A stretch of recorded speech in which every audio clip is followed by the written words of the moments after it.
is WEBurlesque. Hi, this is Viktor Devonne, and this is WEBurlesque The Podcast.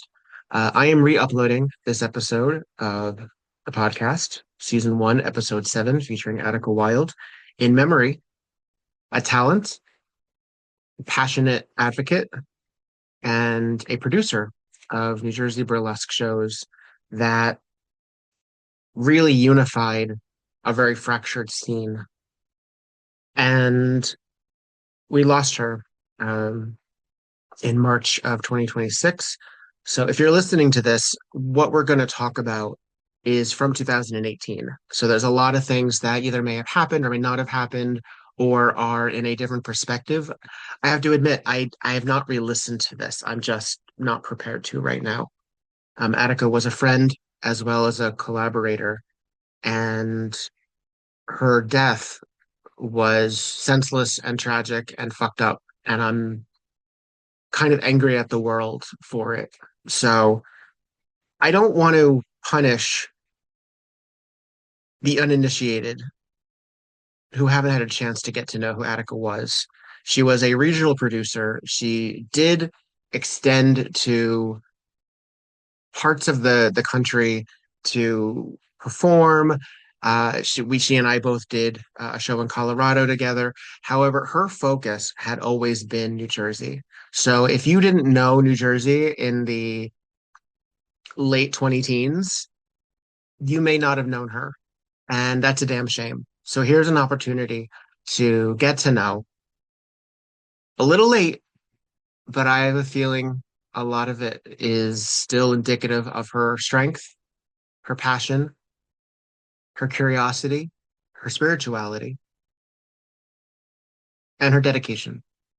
And it is a very humbling experience to know that this is the fifth person that has been on the podcast who is no longer with us, and to have a voice captured for whoever gets to hear it long after.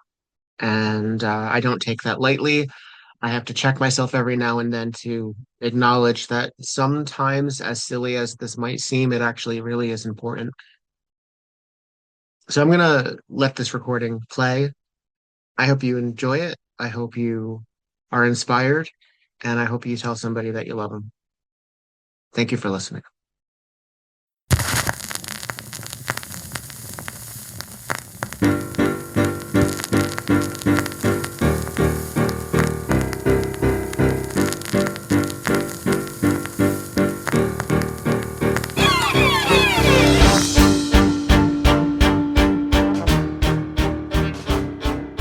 This is WEBurlesque. I am your host, Viktor Devonne, and I am in central New Jersey with a producer and performer that I have known for a number of years. This is the wild feminist herself, Attica Wilde. Hello. Producing a show. Oh, and Attica's cat is here as well. Joker. This is Joker. He's on my lap right now, being very, very adorable. He might bite you later, though. I'm sorry. That's all right. That's all right. Wouldn't be my first time at the rodeo. But I met you in Asbury Park, officially. Yes. And at a show you were doing at Asbury Lanes, may it rest in peace. Yeah. And it was a Halloween show that I did like a hit and run in. I was actually booked by like a friend of yours, or a friend of ours. And I was like a fill-in. You were double booked that night, right? Something like. You had a thing. I had a thing. We'll clean that up in post. And you and I were in some of the same convention circuits that usually meant that since we were not in the same shows, I was in one show and you were getting ready for your show, and then you were in one show and I was either getting ready for another show or like zonked. For those unfamiliar with burlesque in conventions, a lot of time it's a lot of rush, stop a little bit, then a lot of show, and then party time. Party time. Or sleep time, depending on the way you work. Exactly.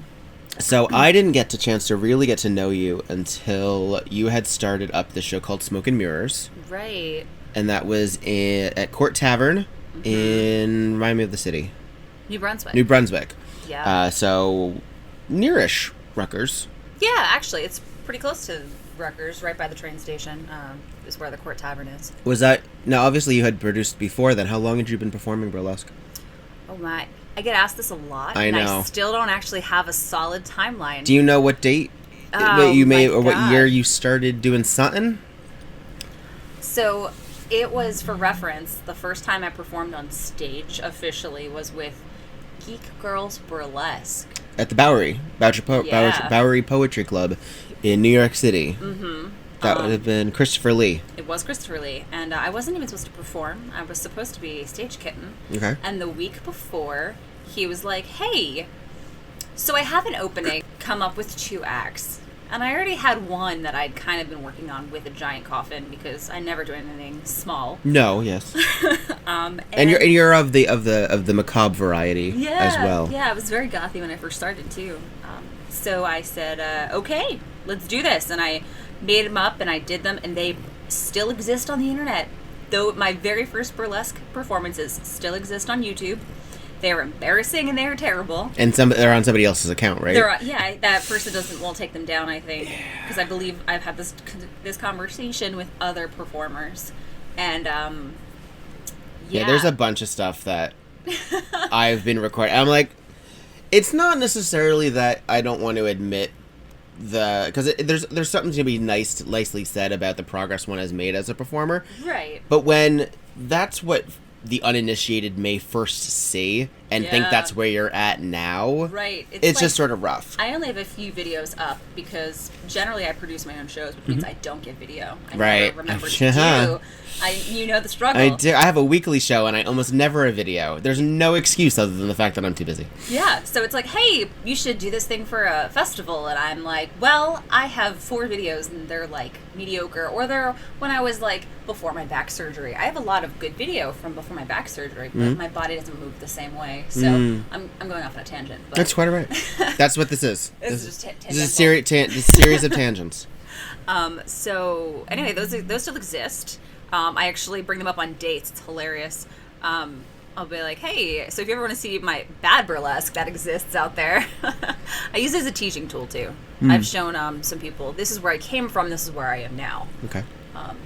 But I would rather they don't exist on the internet for the public because, you know, as we've talked about, it's your image, it's what people see.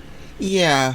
I mean, and are you more or less recognizable in them? Because you are of different hair colors when I've met you. I still, and you're a wig person too. I'm a wig person now. But when I first started, hot pink was my trademark color, and I had hot pink hair in them, and I'm pretty sure I was wearing glasses in one of them because I just didn't take off the glasses.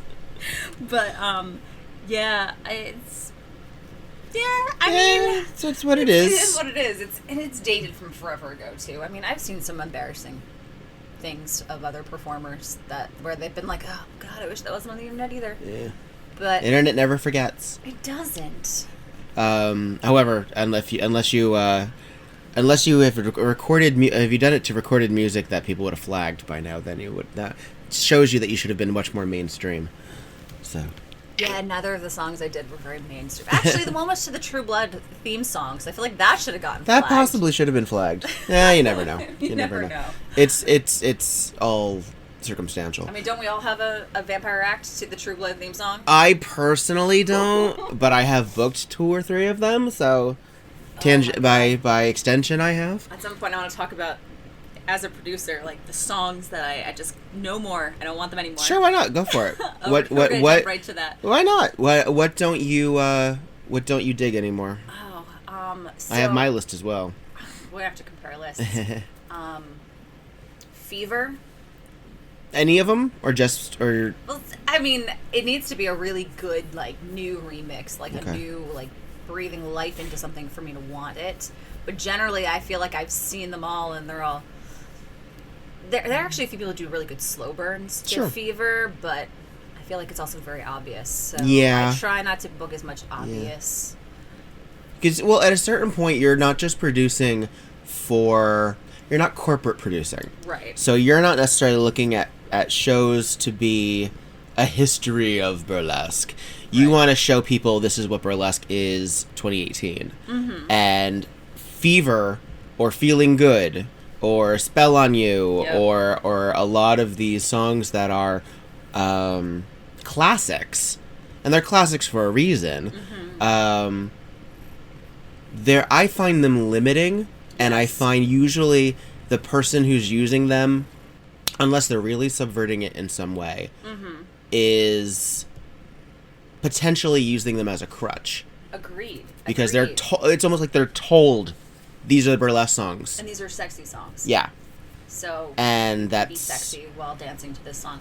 Yeah. I know I've been guilty of that. Oh, sure. I've definitely had lazy bookings where it's like, oh, is the mainstream burlesque crowd for like a New Year's thing? Bring me something like flashy and burlesque. Yeah. All right, yeah. I mean, I did a show in New Haven. It was a show in a ballroom, and I was told, oh, it's going to be mostly first timers, but they're going to be an older crowd, and they're going to want not classic per se, but they're going to want like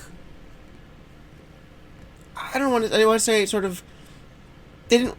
It's gonna sound rude. I'm not naming any names. They don't want to think too hard. Right. They don't want to think too hard. And again, I've seen acts that I've seen a billion Feeling Goods, and that song, of course, has history as most people don't know it's from a musical, and I did not know that. Roar of the Grease Paint, the Smell of the Crowd, and it is a somewhat problematic storyline. Oh. Yeah, and it's sung by a black character after he wins a bet between two white men. And it's sort of like I've never seen the play. I doubt it's produced with much regularity. And most people just know it as either Nina Simone or Michael Bublé. Those are really the two versions that I hear the most. And it's... The first time I heard it, I saw Celine Luna, who is, at least at the time, was Los Angeles. And she is a fantastic performer, and she is small. So she actually performed, she came out of, from behind a curtain as like a housewife putting up wash. And then ended up wearing like the big sheet that she had put up. And I remember being very, very enchanted by it. But I've seen so many acts that are just gown and glove. Right, gown and glove, smolder. And I mean, you can smolder to a lot. Yeah. Smolder to a lot. So don't always pick the obvious choice. I tell that to my students and stuff. If it's on a burlesque CD, don't. You don't need to. I get your first few acts, if you're just trying to find your voice, trying to find your sea legs, that makes sense. They're good movement exercise songs. Exactly, finding your movement vocabulary. But otherwise, if it's an obvious choice that you've already seen someone do something to, or you can imagine someone else, it's really hard once you've already seen someone do an act to a song as a newbie to be like, oh, let me reimagine this completely different. You definitely don't want to rip off anybody else's ideas. Yes. Individuality, I think, is important, and I think it also is rewarded by producers. They want... performers don't necessarily... Do not knock over the microphone. I'm sorry. There's a giant cat. I also have hair all over me now.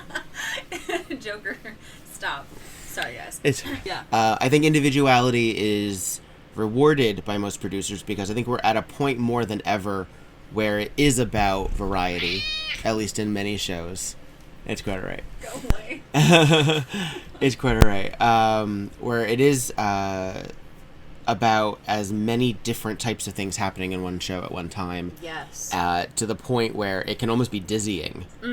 I've been to shows where it's just like rapid fire, no one's the same. I don't know how you put it all in one poster situations. Right. How do you feel being a producer has influenced your own performance style? So when I first started producing, it was Smoke and Mirrors, and at the time it felt to me as if there was a gap in what we offered here in Jersey in terms of styles of burlesque. Sure. Webs obviously did more artsy things, which was really awesome. We had Ink and Paint at the time, which was super nerdy. Very specific shows. Same thing with Cosplay Burlesque. Ink and Paint, they did fandom-specific shows, right? So they did like an all-Marvel show, or they did an all... Right. Cosplay Burlesque just did a lot of cosplay stuff. I don't think they did specific fandoms. Actually, usually at conventions there's a theme. Yeah. But then everyone sort of... They try to hit as many different fandoms in one show as possible. Right. To give the most over Yeah, I overview. thought that was how they did that. So those were what was around. There wasn't really any classic here in Jersey. Right. Except on rare occasion at like Hell's Kitchen Lounge. Right, at Hell's Kitchen. And I would call that the pinnacle of Hell's Kitchen, really. Yeah. And we didn't have that here. Sometimes we had the traveling people coming through to Roxy's or something like that. Yeah. But mostly it wasn't super classic. And I thought that was the easiest way for me to make my mark on New Jersey, and that was what I wanted to do at the time, was classic. I hadn't really found my voice yet, and that was the easiest in for me. So I created Smoke and Mirrors to do that. Cast a bunch of people whom also fit that mold. Now, I've found since, and one of the many reasons that Smoke and Mirrors isn't around anymore is that I found it very confining, and I had made this brand. Smoke and Mirrors was this classic reimagined troupe, and I didn't have room or space to be more creative or to cast the more creative, weird, out there things. And at the time, I thought that was fine. Just Distress had Brunswick Basement. Mm-hmm. And that was the more neo, the more... Yeah, it was like a little piece of Brooklyn. It was. Yeah. It was definitely our version of a little piece of Brooklyn. And it was just it ended up being very confining. So when Vivi Noir stepped up and she created the Follies, I think that they embodied what I wanted, and therefore it just didn't make sense to keep going in that direction.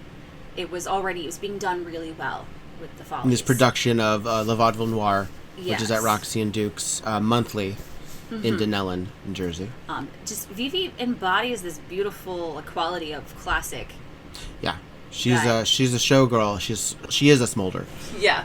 And that's just something that I always admired and wanted to do, but it wasn't authentic to me. You're a little bit less va-va-va-voom. A little bit. I mean, I think that my own sexiness tends to come from almost a quirkiness sometimes. Not quite as quirky as, say, someone like Holly. Like, I love when Holly gets quirky and sexy, or Esme. But actually, Esme's a really good smolderer. She has amped her smolder up. Esmeralda May. Sorry. Has I know we're speaking as friends. It's quite all right. Yeah. I just add little footnotes every now and then. Holly Ween and Esmeralda May, both within White Elephant and also a part of Cosplay Burlesque. I'm mostly going to reference New Jersey people generally. Sure. Yeah, Esmeralda's her smolder game has amped up, and I know a lot of that is due to working at Rock Bar almost weekly. Yes. You get to play with the audience differently. She also comes from a mindset of playing to the back of a convention hall. Yes. And so I find every now and then you'll see performers of different types where they learned or where they got their sea legs, as it were. Right. Informs how they will perform anywhere. And not a lot of people can perform anywhere. Correct. You can, of course, learn to go bigger, but it's really hard to go from big to small. Right. And a lot of times if you're working in New York or even in some places in Jersey, it's smaller. It is small.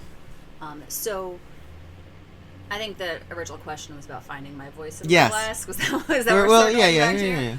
So for me, I found now that my voice, like the production stuff that I like to do, tend to be more on either the giant burlesque festival or something smaller, more intimate. I really enjoy, and I know not every performer likes audience interaction.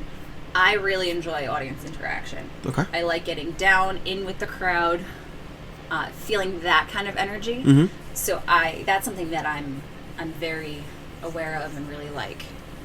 And I've found recently that if I'm up on a stage and there's a barrier between me and the audience, it's harder for me to connect with them. So that's something I really want to work on too, is being able to do what like Esmeralda May and other people who do conventions do, is be able to connect to with get that bigger. audience. Yeah. Without... When we were in Pittsburgh together this past year. Yeah. We were at the Fierce Queer Burlesque Festival. Which was actually the first festival I was ever in. And you were up in with the audience, really. I was. The way that the stage was arranged, it was in a relatively spacious bar, but the performance area was really up with where the audience was sitting. It was. And it T-shaped, am I remembering that correctly? It had a little bit of a wing and then the front.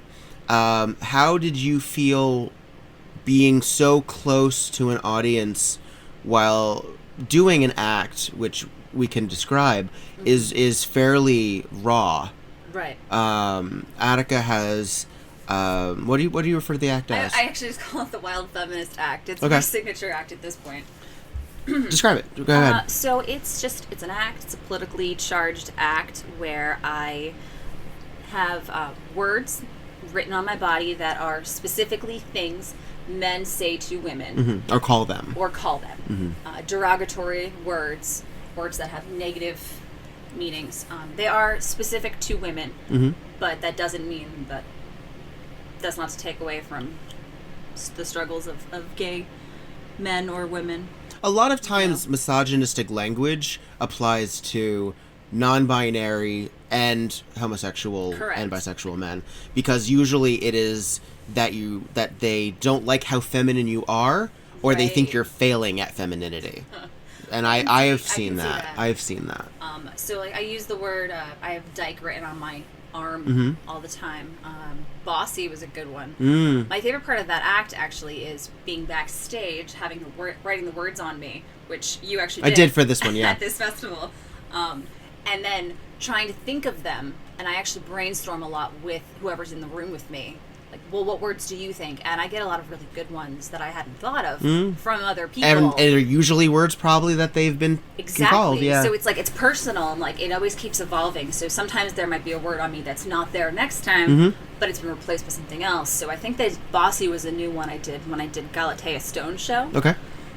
Someone suggested that one, and that was pretty cool. I think I said bossy bitch on the back of my thighs. I had a guy in the bar come up to me and be like, "That's an awesome tattoo." Because it looked like the back of like thigh tattoos, I guess. I was like, they're not tattoos, but stay tuned. Because he could only see that. Only see that. But the point is, as I remove clothing, more words get revealed, right? Feminist is one of them. Whore is like the biggest one. I use I dance to Whore by In This Moment. And it's one of my favorite acts to perform. It's hard to book. It is raw. It's exactly as you said. And at that festival, you actually gave me my favorite compliment anyone has ever given me. When I came off stage, you said that was the most authentic you had seen me perform. Yeah. And you prefaced it with, "Please don't take this the wrong way." I know, yeah. And I didn't. I didn't, because you were wrong. Before that, I think we've probably only performed together a handful of times. Only a couple, yeah. We did Basement Brunswick a few times. I've had you at White Elephant a few times. But even then, we're going in and out. It doesn't mean we're seeing each other's acts. True. That's true. So that's another thing with working together. And also, I saw you, and you mentioned this earlier, which is why I bring this up. I saw you right before you had your back surgery. Right. And I know that, and I also saw you shortly after you had recovered. Once you were back in the game. Yeah. And I knew that there was some tentativeness. Yes. And I knew that the weeks leading up to, because you performed almost right to the surgery date. I did. There was some pre-tentativeness. Yeah. That I saw in you. And I was really worried about hurting myself, about not being able to move the way. I believe Vanka was the one who said when I came right back after the surgery, and by right back I mean like 3 months, 2 months, a month. I don't know. It was not that long. It wasn't that long. It was not that long. It was probably like a month. You had a brace for a little while. I did. I have a brace for a month. So it was right after the brace came off, probably. Because you were back just in time for us to do the showcase at Roxy and Duke's. Right. So that was my very first one back from my surgery. Was actually the very first Nor Follies. I did an act for that, and it was just one act, I believe. It's a little fuzzy. Do you mind saying what the surgery was about? I don't mind. I was in a car accident, and I had cracked one of the discs in my L4, L5, like almost in half. Where exactly is that in your body? So it's lower back, like lower the back. Lowest. If you say lumbar, is it that? It's ish. Okay. Ish. It's much low. So the lowest part of your spine. Yeah. It's right there. Okay. And you cracked it. I cracked like this. So it's like the spongy disc inside. Okay. It's like made of almost cartilage. So that cracked almost in half from us being hit from behind. Oof. Which it was one of those like quiet injuries where no one believes that you're actually injured Because you can't see it. because you can't see it. Yeah. You're just limping around and everything hurts. And Has it led you to? Are you in chronic pain, or are you? Yes, I'm much better than when I was before.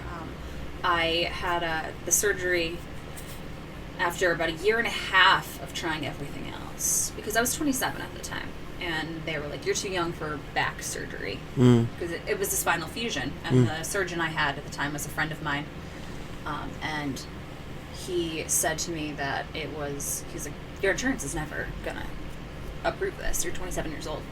Even if you had an accident? You're 27." I have a friend who needed a knee replacement at 24. She probably needed it before that, and they wouldn't give it to her till she was almost 30. Wow.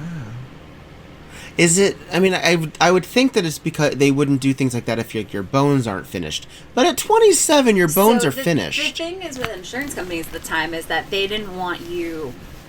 The idea is that I have a fusion. So the way the fusion works is that now I have 4 pins and a plate in my spine. Okay. So that's stationary. So it puts more pressure above. What is it made out of?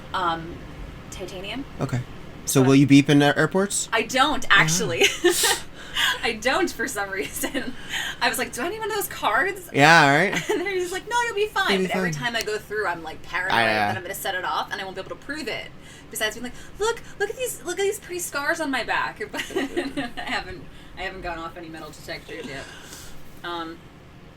So the idea is that if they think it might put more pressure, and then you need to get another one. And then another one, and then another one. And they don't want to basically admit that there's going to be a forever condition that they're paying for.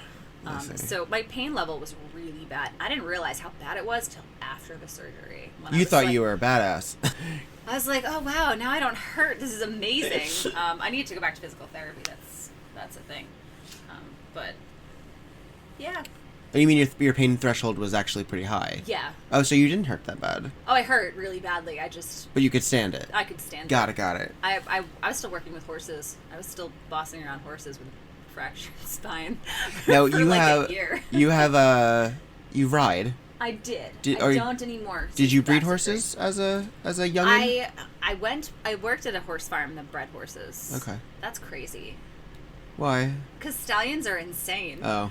See, I grew up I was born in Connecticut, so we didn't have cows, but there were cows and there was horses in the area, so to speak. But I was never one of those like, let's go horseback riding or let's go like I've never sat on a horse before. I knew I wanted to work with horses since I was like forever. Wow. Forever. Did you ride? I did. Like do you have the whole look with the hat? I have it all. I have a saddle. I have all the things. As an adult, you have a full version. I worked with them professionally for years, so I have all of that. And that's standard gear. It's for that sport. It's English riding. I'm imagining like Elizabeth Taylor in National Velvet. Okay. It's pretty close. Yeah. That's pretty close. Yeah.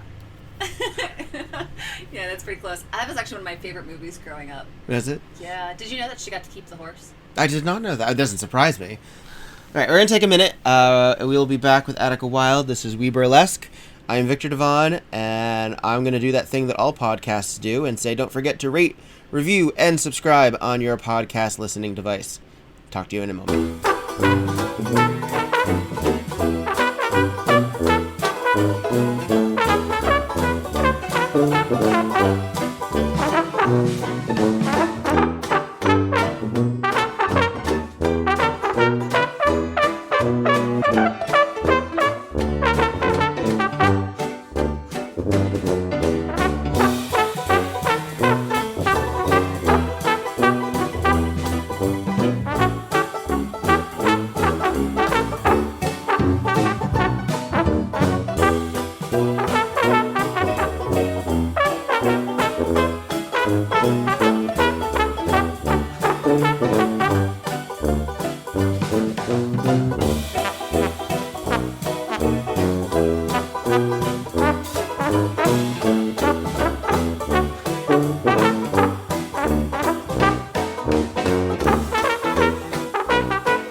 We're back with WeBurlesque. This is Viktor Devonne. I'm sitting with Attica Wilde.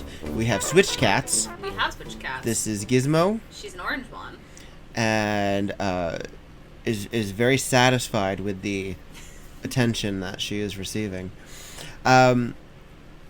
We were talking a little bit about your role as a producer, and putting that all together, which I find actually I'm using the expression "putting it all together" so frequently on this podcast. It's sort of my way of saying, so how do you feel about that? Or oh my God, it's my way of, it's sort of like my leading question. Right. And I find that I'm saying it a lot. So listeners, I am acknowledging that. As a producer, you also helmed the New Jersey Burlesque Festival. Yes. And it originally was also at Asbury Lanes, speaking of. It was. So I was not involved the first year. Mm-hmm. Mr. Khan is a producer here in Jersey, and he started it. He did it the first year. I wasn't in a position to be part of a festival at all at that point in my career. Stage manager, and then That's a big year, role. It is. Not to take that away. But, and you worked with a number of performers from all over, not just New Jersey. Mm-hmm. Mostly the tri-state area. There were a couple that came in. I know that Delilah from New York performed. So I ended up being asked to be an associate producer along with Lily Stitches. And we agreed, and it was the three of us working on this thing together. And then the year after, Lily was getting married. Yes. So she was very involved in her wedding, which totally understandable. It's exactly where she should be focused. And I was asked if I wanted to do this again. I said, only if we're equal, only if we're partners. That was what Mr. Khan wanted as well, is to have the partnership. So we did it. I'm going to call it a year and a half, because we had one attempt where our venue ended up falling through, yeah. And it was a lot of drama, and it was not our best moment, but we pulled out a showcase. Yes, instead. we did it at Roxy and Duke's. I was there. Yep. So I we was. Did it.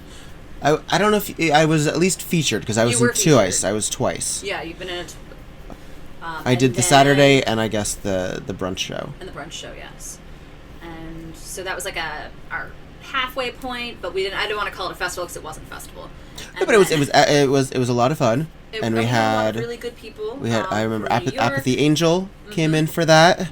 I'm gonna call it last year, but it's not really last year. We took a year off due to my mother's passing and dealing with that, and kind of his own personal things. Sure. So like we just took a year, and everyone's like, "Are you guys coming back?" Well, we're coming back. We're very excited. With a 2-day festival, which by the time this is up should already have been. The applications will have already been out. The announcements. So I'm just gonna. You're gonna be in Asbury Park, New Jersey. At the Asbury Hotel. A lovely hotel. I've stayed there before. Absolutely gorgeous. And by the time of this taping, you'll have performed there. Yes, I have. Yes. So yeah, that's gonna be. I was just looking up the date. The New Jersey Burlesque Festival returns at the Asbury Hotel in Asbury Park, New Jersey. When?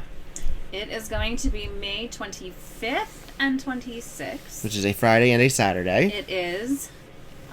We're hoping Sunday we can actually do classes and stuff. Oh, nice. We're going to have space for classes. At the location? At the location. Very cool. At the location. We are in a really unique situation with this hotel. Is we've had a really good working relationship with them, and they are very interested in the festival and in this being a continuing partnership. About was it 2 years ago now? I guess we did it at the House of Independence, which was amazing. I thought it was a really cool venue. Really cool venue. Yeah. Big. It was big. And my major complaint against it was that most of the audience was so far away. I agree. Yeah. And that's it just didn't work out again for another year. Great venue, great people, wonderful experience. But I think that the hotel, it's going to be a smaller festival. It's not going to be huge. That's fine. But I do think it's going to be a little more intimate, more personal, and that's kind of what I'm going for. Yeah. I'm not going for something large. We're not the New York Burlesque Festival. We're not, right. That's not really the feel of what we're going for either. Yeah, I mean, Jersey, it's a funny thing. I mean, and I started in Jersey Admittedly, I started before I knew anybody else was already working in New Jersey. Mm-hmm. And I didn't compare myself to anybody else because I didn't find anybody else. Right. And New Jersey Burlesque, I remember doing shows years after I had started. And when I would do a New York show, I remember a host saying, "Oh, and this person comes from New Jersey. They have burlesque in New Jersey?" Right. And I'm like, yeah, a lot of people don't necessarily know this. My issue with Jersey Burlesque as a location issue is that New Jersey is a sprawling state. It is separated by concrete and highways. Mm-hmm. And there are a lot of really great venues. There's a lot of really great cities. And I enjoy living here. But it's everywhere you go, it is a commitment for the night. You can't stumble across something as easily as you can in New York or even in lots of parts of Philadelphia. Right. You can just... It's not a walk-around state. We don't have a city in New Jersey that we can just say is our entertainment city. Right. We don't have... Yeah, there's no epicenter. Because None. Trenton is our capital, but Trenton is definitely not no, it's a more, hub of it's, entertainment. No, it's more industrial and offices and things like that. And so to have these venues so split off from each other is difficult. And that's one reason that when White Elephant started doing fewer conventions, I was like, I don't know where we're gonna go. Right. And the fact that New York happened when it did, I jumped right on. I mean, don't get me wrong, I'm so glad that it's been a great experience, that Rock Bar is a perfect home for White Elephant. And I could not have planned that. No, you lucked into that, and I'm so happy for you. It's such a great run. Thank you. Such a great show. And I want to talk about the golden tusks. The silver tusks. Silver tusks. Oh God, I'm such a jerk. We're silver. No, and silver tusks. The reason I'm just we're salty silver because I didn't win one. Oh, it's fine. The reason we're silver, and actually somebody asked me this, is why we're silver, is because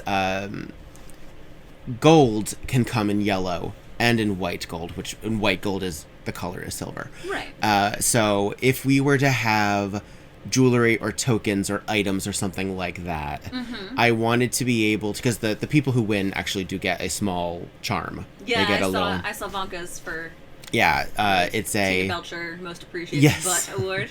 Vanka won for her ass. Vanka won for her ass not only because it is exquisite, but because she is a social media hustler. She is. And so far, in fact, they got her banned on Facebook for showing her butt to advertise for the Silver Tusks, which was amazing. I'm just saying, you can't even plan that kind of publicity. You know that, right?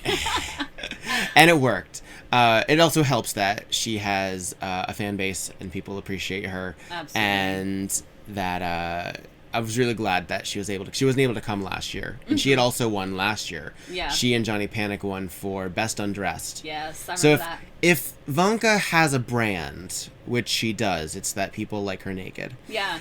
And I think that's fine for this business. It's difficult if she was like in the food industry. Right. This is the right industry for that. She's found it. Yeah, you presented for the Silver Tusks. And with my burlesque husband, Fox. Oh, with Fox Squire, yeah. My burlesque husband. We were kidding about that later. I was like, you're my burlesque husband, right? We're talking about doing a Morticia Gomez act. I can see that. Yeah, you presented... Which award did you present? We presented the Game Changer, the wild card. The wild card, yeah. Well, it's sort of... I didn't want to call it newcomer. Right. Because that's subjective. Right. And I'm considered a newcomer in some circles, even though I've been doing this for some time. I know. Because everyone's a newcomer to something. Exactly. But basically, yeah, it's someone who is on top of mind, basically elevating the game and doing new things. Yeah, and Leave Alone won. And he's had a banner year, and I think 2018 is only going to be as good or better. That was actually the first time I'd seen Leave Alone. Oh, and you saw him perform, right? You saw his Gandalf act. I saw the Gandalf act, and I was like, who is this human? Because I think I'm in love with this and human. then you presented him with his award. I did, and I was like, I'm just in love with this human. I don't know what to do. Yeah, he's Leave Alone, for those of you who have not had a pleasure, he runs a beef show in Brooklyn at Bazaar, and he is frequently a white elephant, and the reason for that is because not only is he an excellent entertainer, but he's a consummate professional. I know exactly what I'm getting when I'm booking him, even if I don't know what he's doing. Right. That's worth gold right there. Absolutely. As a producer. Absolutely. If I don't have to worry about it, if I'm just like, hey, here's my theme, here's what I want from you. It is great to just have that just send your music by this date. Who are like, done. Bam, bam, bam. I don't even need to see it because I just know it's going to be gold. Yeah. I mean, there are still some where I want to know I have performers that work with me a whole lot, and I have performers who don't work with me a lot. Mm-hmm. And a lot of times that's due to scheduling, or I know it's weekly, but there's only so many slots in a weekly show. Exactly. And I only have so much money to put down, frankly, because yes, as a producer, I do have to guarantee money to the performers to make sure that they are going home with something. And while I encourage tipping and while I encourage generosity, and we are very fortunate to have audience members who are generous, you can't live off that. You need to have a base. And it's my hope that every performer is treated well. And since I've said this in another interview that I've done recently, that White Elephant at Rock Bar has sort of accidentally, or at the very least not intentionally, become an industry show. Yeah. It's very welcoming to performers of all types to perform and to attend. Yes. And that I'm very glad for it, because a lot of people, when they are in a job that is so time consuming and is so no one asked your opinions. That is so exhausting, frankly. Yeah. Entertainment's exhausting. It's a lot. It's a lot of prep, and it's a lot of time at one time. Mm-hmm. To have people who want to see other people do it and support them when they could be home rhinestoning or sleeping is pretty cool. It's pretty cool, and I don't take that for granted for 1 second. What's up? That's awesome. No, I was just seeing if you could hear me petting my cat while listening to you talk. Yes.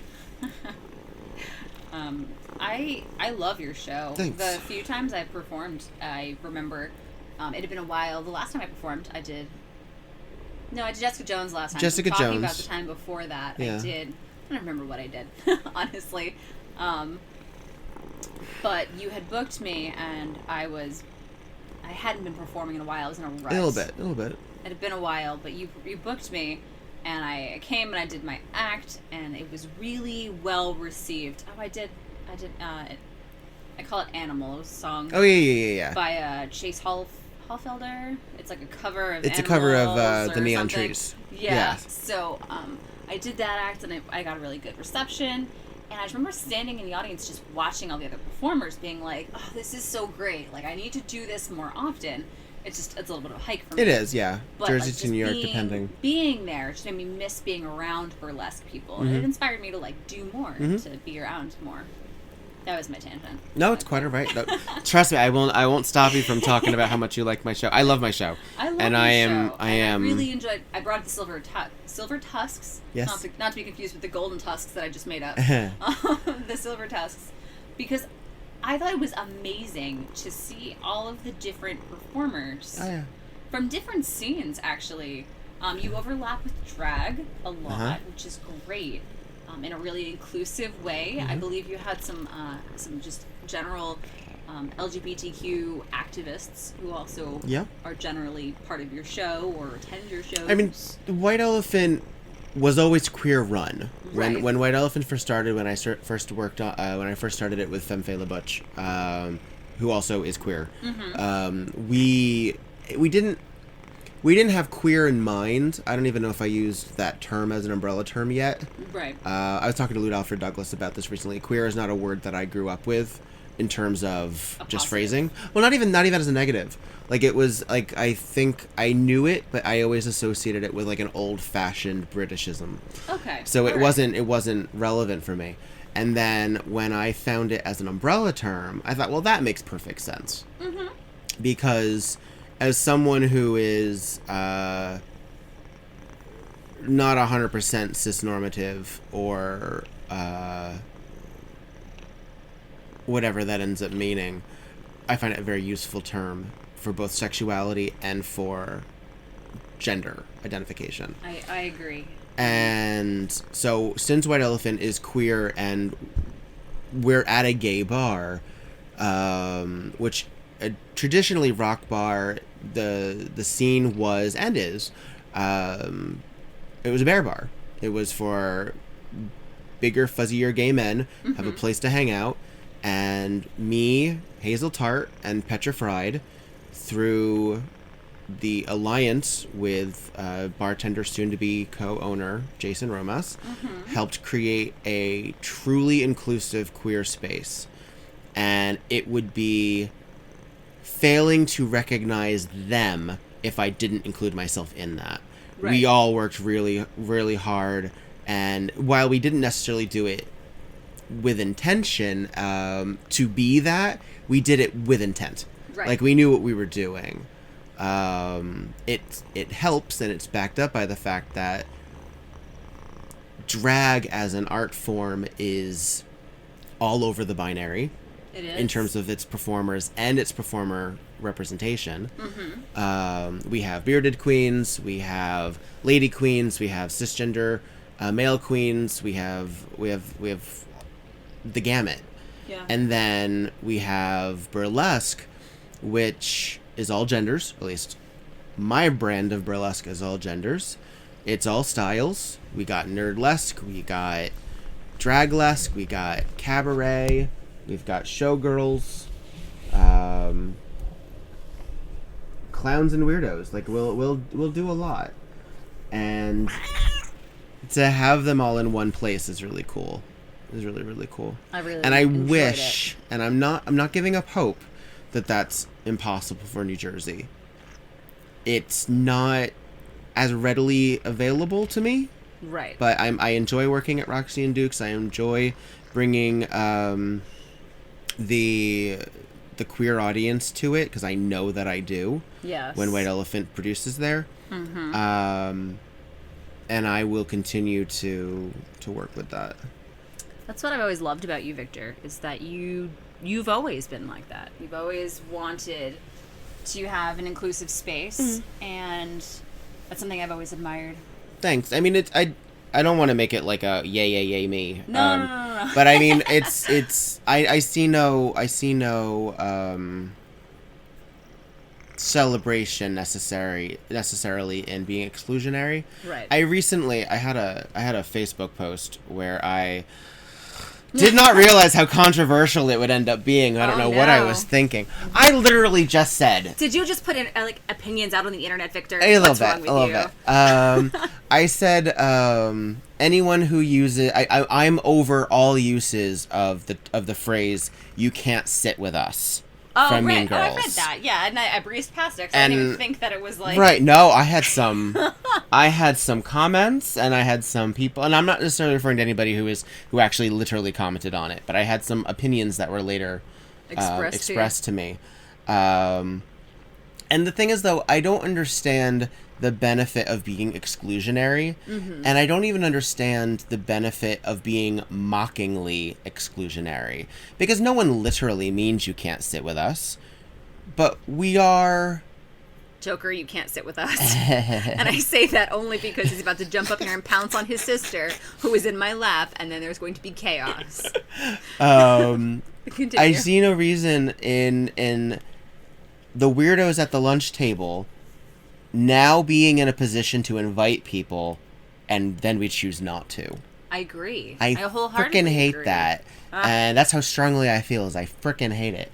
He forking hates it, Gizzy. He forking hates it.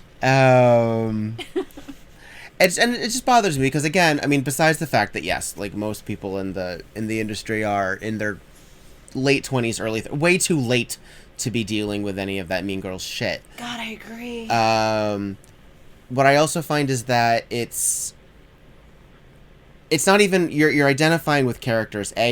They were 16 in that movie or 17 in that movie. You're identifying with them, and then you're also not going through the same arc that character went through. The growth. Yes. You're identifying with, like, the first 20 minutes of the movie. Nobody wants to identify with the first 20 minutes of any movie. No. It drives me crazy. And so I thought that was a little frustrating. And I mean it. It's because I do see that. I don't see it a lot in the circles that I hang around in because I don't have time for it. Right. But I don't get it as a big part of gay culture too.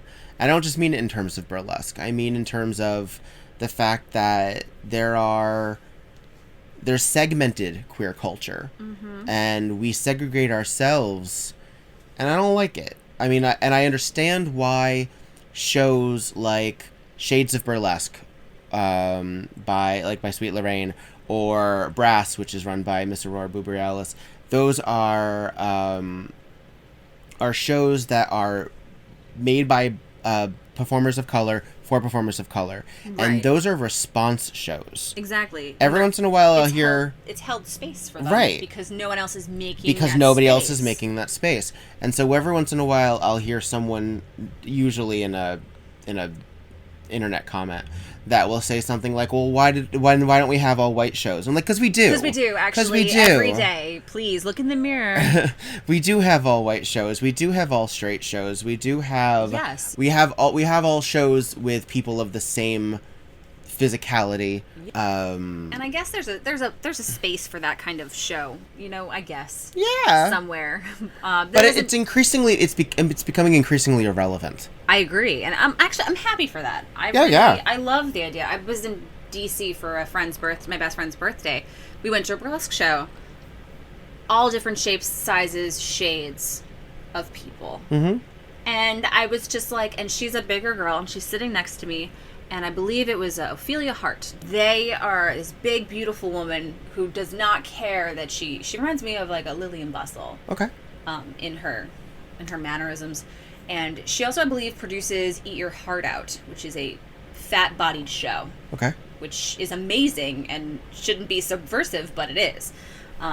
Sorry, I'm going on this tangent about this wonderful performer. So she gets up and she does her act, and it was something to do with Alice in Wonderland. We were drinking, so I don't remember everything. It was an Alice in Wonderland show, and she was amazing. And I was like, Dana, see, you could do this. And Dana was like, she's the first person that she like looked at and was like, wow, body positivity is not necessarily burlesque's biggest thing. No, I mean, yeah, it depends. It depends on where you roam. I find, yeah. I mean, it's tough. I mean, I recently said this to somebody that we're compelled by industries that want to tell us how bad we are. Yeah. And how much we need their products. Mm-hmm. And burlesque is not immune to that. Right. And burlesque is not immune to privilege and is not immune to sitting on its own laurels and saying, I don't see color, I don't see race, I don't see size, I don't see gender, I don't see any of that. Well, fucking open your eyes. Right. I mean, please. And admit to yourself that you would be completely useless on as a police sketch artist then. Like, just please. I mean, it's okay to see it. It's such a weird... It's erasing people's identities. It really is. And people don't understand that. Like, you're not being not racist. You're not being inclusive by not seeing any of that, just because you don't want to deal with it. And how self-involved are you? Right? Like, to just decide that... Spill all the tea, Gizzy. Not at anyone, just in general. At that idea. It's just, like... It drives me crazy. Mm-hmm. And I think that we are in such a place... Like, actually, I said this in the before we started recording. I'm curious, and I've been asking a few performers this. Sure. What is it like to you, because we all have our different experiences, to be a burlesque performer who is a woman in Trump's America? Well, to me, there's still a stigma. Not stigma's a little heavy of a word. Okay. I'm gonna go with there's like an implication to being a burlesque performer and talking about it. Now, I generally don't run in circles with people that don't get it or who cast shade or look down on me for it, because I just don't have the time for that in my life. However, the fact that we are having more politically toned shows more obviously, I think speaks volumes to where we're at right now. And I see them all the time. And the fact that when I do my Wild Feminist act, it's not one or two people coming up to me being like, this really affected me. You know, it is men and it is women. Coming up and being like, this specific word on you means something to me. So I actually, I don't know if it was, earlier we talked about that act, but I didn't talk about the punchline of the act. Sure. Sorry. It actually goes into your question. So the punchline of the act is at the very end, I have all these words. So originally the act only had one sign, and when I held up the sign, one side of it was black like a censor bar, and then the other side said #yes all women. Okay. And after Trump was elected, I actually made a sign that night. Well, not that night, I think it was a couple nights later, because there was the inauguration. We went to see Frank Turner in D.C., drove all the way to Philly to be in a show, and then went back for the march. You know, all sorts of crazy protesting that weekend. So I made a sign that said, grab him by the pussy. So it was the grab him by the pussy first, and then #yes all women. And adding that, just the crowd, like, reacts to that. They're like that with outrage. So there's cheering of like, yeah, I know that word, and then there's cheering of like, in this outrage of what, like, frustration, and it's a really interesting energy with that act. I find, because there's a lot of identification, but also this like, this shouldn't be a thing. Why is this still it's a lot thing? of personal feelings all happening publicly with other people. Yeah. Exactly. So like, the last time I performed it was with at Galatea Stone's show, and like, it's very like in with the crowd and like stomping around. And actually, it was the first time I performed with my normal hair. I performed with my normal hair. It was red at the time, but not this pink you see right now. But like, red hair, and like, because to me it was like, this is me. It's Attica and my Muggle name. Although I know people who are like, don't say Muggle name. Oh, Muggle name. Why don't people say Muggle? I saw this thing online where someone was like, you know, talking about your Muggle life, or using the word Muggle was like annoying or something. Oh, so well, they can go fuck themselves. I'm sorry. I usually say my non-makeup life, but well, I always took offense to real name. Yeah, I don't like that or either. Like, I'll say legal name. Right. But I also, some people say government name. Right. But no, like, I don't like real. I don't like real, No. and I just didn't think that was appropriate, because real is an increasingly problematic word in a lot of I actually, places. anytime someone uses real to describe something or someone, I'm automatically turned off. Yeah. For real. For real. We're obnoxious. Anyways, the point was with the Trump thing, you know, adding that extra thing to the act, like, it adds an extra outrage, and I think that is very telling about what it means to be a performer. And I find myself listening to songs and trying to think of like, I know your brand is the Wild Feminist. You don't need to make everything political, Attica. Because also, I mean, remember, inherently, you up there in a time of war 100%. is political. And 100%. I stand by that. Our existence as queer people is... Yeah. Our visibility. Yes. Yeah. And then speaking of queer, you spoke on it before, but we continued on another tangent. It was a really long time before I still have feelings of not being queer enough in queer spaces. I'm currently, you know, dating a girl and seeing a trans person, and still like feel like that's, you know, I'm still not queer enough, because you know, most of my relationships have been straight passing. Sure. I mean, that's usually somebody else's issue. And I know other people like to make their issues ours or yours. I've had more than a handful of lesbians tell me that because I'm bisexual, although I'm starting to try to identify more as pansexual, I guess. Whatever works. Whatever works well. That it's bisexuality didn't exist.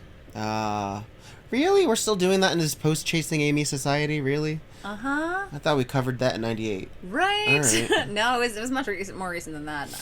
When I was dating, I'm also... So. I say that facetiously. I am very much aware that bi invisibility is a problem in our community. I'm very much aware of that. So it's just a matter of like, well, okay, we'll see how this works out. But I remember doing an act at the Burlesque Battle Royale, which is in Philadelphia, years ago. And it was the first time I had done my silhouette from Watchmen act. Yes. And I did it very over the top, very specifically with it ends with her death, which is her and her lover, her lesbian lover, get murdered. And it's not spoilers. It's in the opening credits. It's in the opening credits, by the way. Opening credits. They get murdered. You are introduced to her, and she's murdered in the opening credits. Yeah. Because queer people still have problems in comic books. So she and her lover are murdered, and the writing on the wall in their blood is, I think it's lesbian horrors. That's what it is. So lesbian horrors on the wall, and I was creating the act, and then I was like, I'm going to do this. And then the day I started freaking out, I was like, what if one of the judges calls me out as not being queer enough to do this act because I'm not lesbian identified? What if Silhouette is not lesbian? What if Silhouette just happens to be with women but is actually bisexual? Right, and we don't know that. We don't know that. But I was really worried that was one of the critiques of here you are putting on this costume of this person who is... No, obviously that didn't happen. No. None of them, they're all very, very good people and awesome people, so none of them would have said that, but that didn't mean I didn't have those thoughts. Yeah.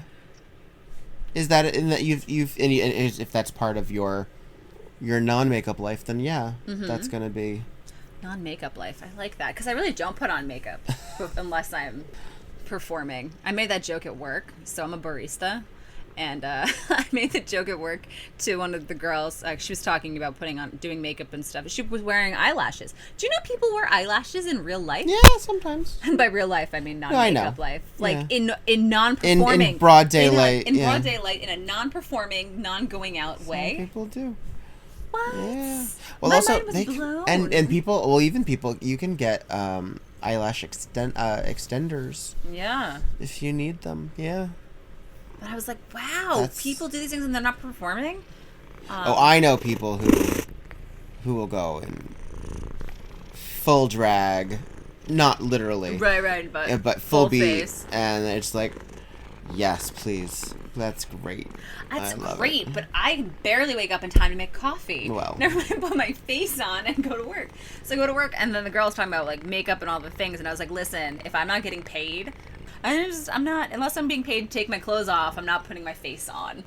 Yeah, I actually have done radio stuff where I will go 100% in, like... I would. Because it's definitely... Especially if I think there's going to be a picture taken or video taken, yeah. I will go glitter, makeup, eyelashes, the whole 9 yards, because it's still this illusion. It's even me, sitting on my couch in my lovely studio with my cat. I mean, it's going to work. Oh, yeah. Yeah, that I count as going to work. This isn't going to work. This isn't going to work. This is just chatting.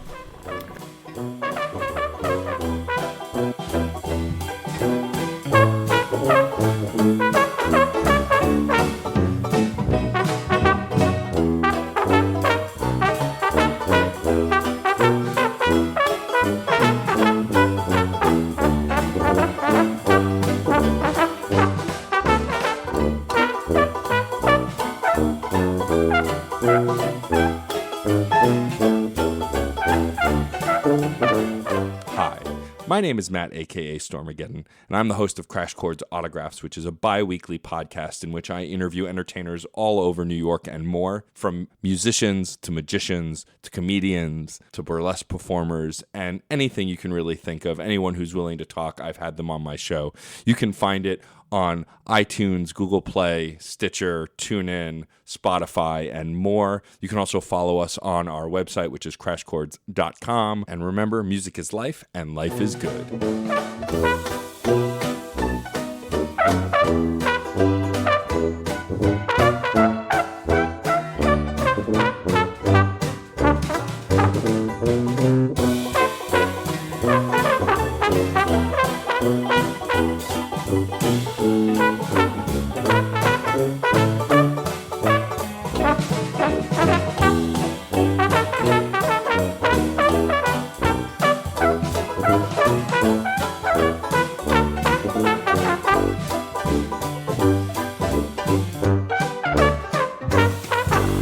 It has been lovely spending time with you, Attica. Thank you for coming on to WEBurlesque.